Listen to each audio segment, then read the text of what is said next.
Hey guys, what's up? Beckett here, yoga teacher, aerialist, acrobat, contortionist. I've had a request for a tutorial on backbending and specifically how to make the upper back more flexible. This is something that I'm working on myself, so you know, I'm not super great at it yet, but I can definitely share some tips with you guys on how to focus your back bending more on your upper back, but also you want to stretch your lower back as well. A lot of people tend to dump all their back bend into their lower back, which is not really what you want to do. You want a nice bend throughout the back, but it's really, really hard to bend the upper back, which is why most people just by default dump it into the lower back, which is really hard on your back. So I'm going to show you a couple tricks on how to target specific areas and how to increase that back flexibility for your back bends. Really briefly, one reason why it's so hard to stretch and bend the upper back, especially backwards, is because of the natural curvature of the thoracic spine is bent forward. So that's why you get a lot of people hunching over and plunging their shoulders forward instead of rolling them down the back, which is what creates good posture, because of the natural tendency to just hunch over. And also because there are a lot of muscles in the upper back, a lot more than in the lumbar spine, specifically that control the shoulders and the neck. The shoulder blades are not connected to any other bone or joint. They're just connected there by muscle connection. So that's why there's so many muscles up there. The more you can open your shoulders away from the spine, the easier it is going to be to get that curvature in the upper back. So let's get started. So I always like to start my back bend training with a nice easy warm-up in camel because it's a good way to get the fluids flowing in the back and get it ready for some deep bending. So let's go ahead and get our camel. We're going to come just to our shins, a little wider than hip width apart, and then you're going to lean back so that your hands can grip either on your heels or your ankles. And then I'm going to push my shoulder blades as far away from my ears as I can as I lean my head back into a nice easy back bend. And then when I'm here, I like to rock kind of forward and back, just pushing that bend more into the lumbar spine, getting it warmed up. Squeezing my glutes as I push. And also waking up the hip flexors. And once I feel like I've done that enough and my lumbar spine is nice and warmed up, I'll change the direction of the bend more into my other parts of my back. So I'm going to rotate my grip on my heel, and then I'm going to twist around into a back bend. And if this is as far as your hands go, that's perfectly fine. Work from here. I like to walk my hands in closer and grab onto my heels. And then from here, I push my shoulder blades away from my ears. I push my chest up toward the ceiling, and I bend my neck so the crown of my head toward my butt. And then I just push and push as hard and as far as I can. You may not make it this far, that's okay. Go as far as you can, and the more you practice it, the deeper it'll get. And then I just rest my head down to come out. If camel is painful on your shins, you can put a pillow or a blanket underneath them for a little bit of cushion. So another thing that'll help open up our back bends is stretching out our hip flexors. It sounds like counterproductive, but believe me, the more open your hip flexors are, the more the more the illusion of the bend is going to appear in your back. So I like to call, well, we used to, in my contortion class that I used to take, we used to call this one crotch goblin, and I love this one. It hurts so good. So you're gonna take one knee up against the wall and then drop that knee all the way to the floor so that your shin is resting against the wall. And then you're gonna take your other leg out in front to a 90-degree angle. From here, you're just gonna sit up as high as you can, and this will open up the quads and the hip flexor. Eventually you'll feel it more in the hip flexor than the quads, but if you only feel it in your quads right now, that's okay.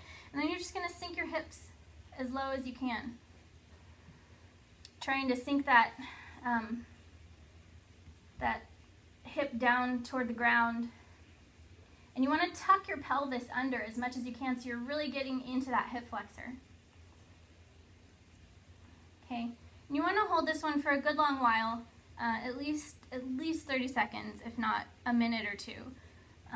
We used to hold them for sets of 3 and 2 minutes each, so that kind of gives you an idea.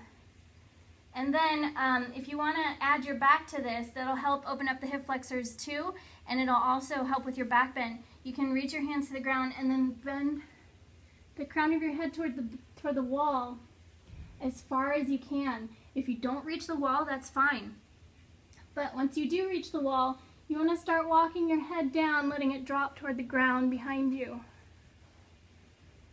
as far as you can.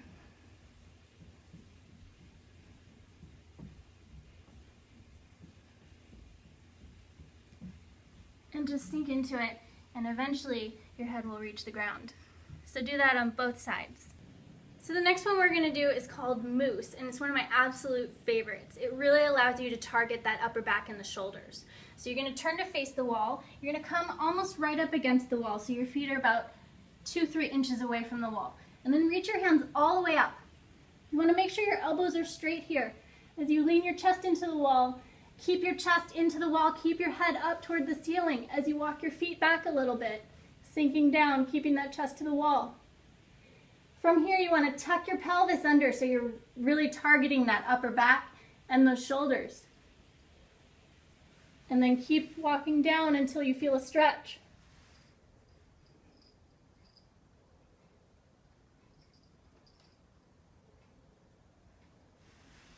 Keeping those shoulder blades away from the ears. Keeping those elbows straight.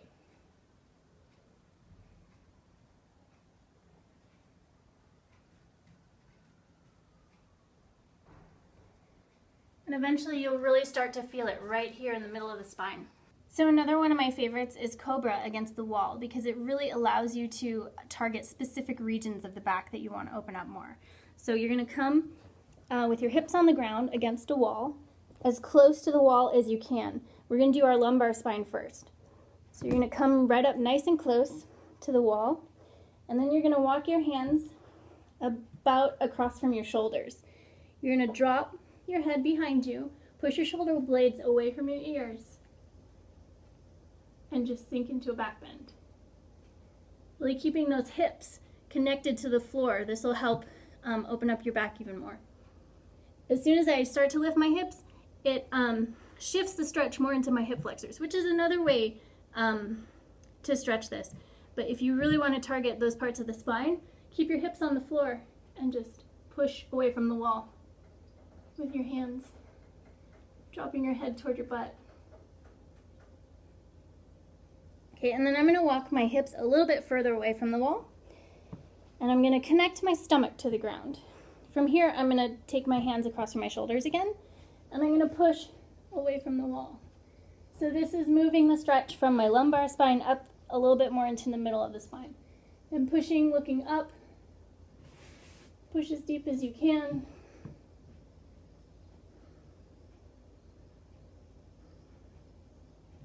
And then once again, we're going to walk our hips a little bit further away from the wall.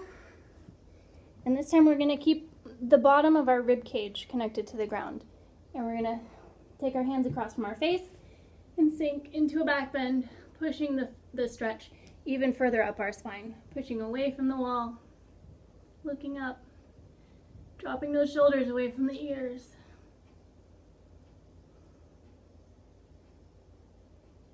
Okay, and this one right here, you'll really start to feel in your upper back, in your thoracic spine.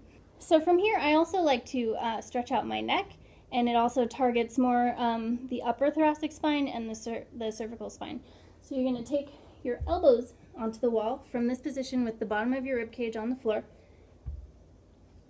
And then I'm going to rest my head in my hands, my chin in my hands. And then I'm going to sink my chest as low as I can, pushing the shoulders away from the ears. Okay, and you want to hold that one a nice long while, and you'll feel that really high in the spine. So this one you're going to want to do in a door frame. It works best in sort of a arched door frame rather than a frame that actually has a door in it, but you can do it in one with a door. It's fine. You can do it wherever, as long as it's in a door frame so that you have something to grip on. So you're going to walk your heels right up against the wall at the floor, and then you're going to make sure your butt is on the wall of the frame. You're going to reach your hands up above your head, and then you're going to sink into your back bend, reaching the crown of your head toward the wall behind you. Okay, once you're here, and you might not make it that far, that's okay, go as far as you can. Once you're as far as you can go, you want to push against the wall to sink your head even lower. So I'm pushing up with my hands so that my head drops back toward my butt. So you want to push, dropping, again, the shoulder blades away from the ear. I know I keep saying that, but it's important. And I'm going to push. Okay, you don't want to hang out there very long. Push for about a 5 count, and then come up for 5 counts. And then go back into it for 5 counts, and then come up for 5 counts. Do that about 10 times, and you'll see a big improvement in your back bend really quickly. So those are the stretches that I like to do to increase back flexibility, specifically in the upper back. You can also work your bridges. I don't necessarily think that working bridges is good for increasing flexibility in the back. It's more just a position, because a bridge is more of a workout than a stretch. So a bridge is, hi Penny, she says hi. Watch out.